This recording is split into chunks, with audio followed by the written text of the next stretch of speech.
Nandito uli ako sa VS Hotel Convention Center sa Quezon City para sa isa na namang pageant ganap.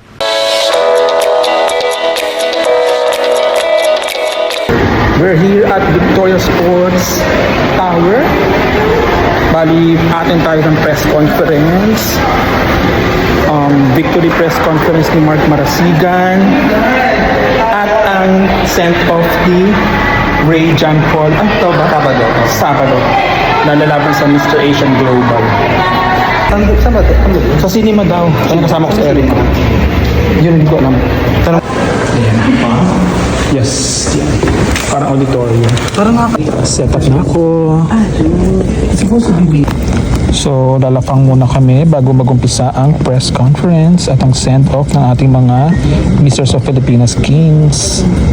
Ready na ang mga Misters of Filipinas Kings sa kanilang press conference. Send-off press conference para kay Ray John Paul Sabado at victory press conference naman para kay Mark Marasigan. Unang tinawag si Ray John Paul Sabado ang pambato ng Pilipinas para sa Mr. Global Asia na gaganapin sa Malaysia. Stage our Mr. Global Asian Philippines 2026 Ray John Paul Sabado.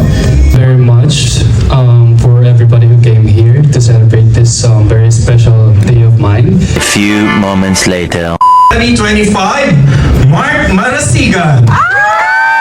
One round of applause please. Next naman ang victory press conference ni Mark Marasigan, ang nanalong Mr. Celebrity International 2025 sa Malaysia. Photo op first. Thank you for believing in me. Thank you for being part of this journey. Maraming salamat po. A round of applause please for Mr. Celebrity International 2025 Mark Marasigan. Mark, congratulations!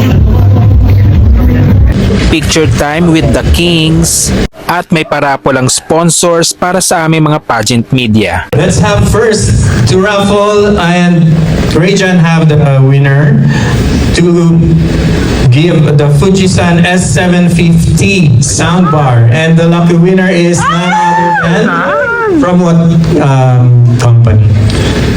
Hotman.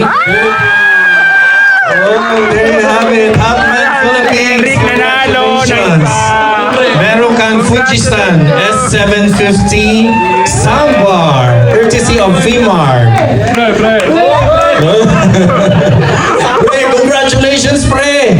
Panalo tayo dito. Diyan kay may steamer ko na. Thank you, VMAR! That ends our program. Meron kami Photo op na po with our Misters of Filipinas team. na mini fan naman para sa mga hindi nanalo. Para sa lahat ng media. Ayan, tapos na kami dito sa Victoria Sports Hotel sa aming event sa mga Misters of Filipinas Kings.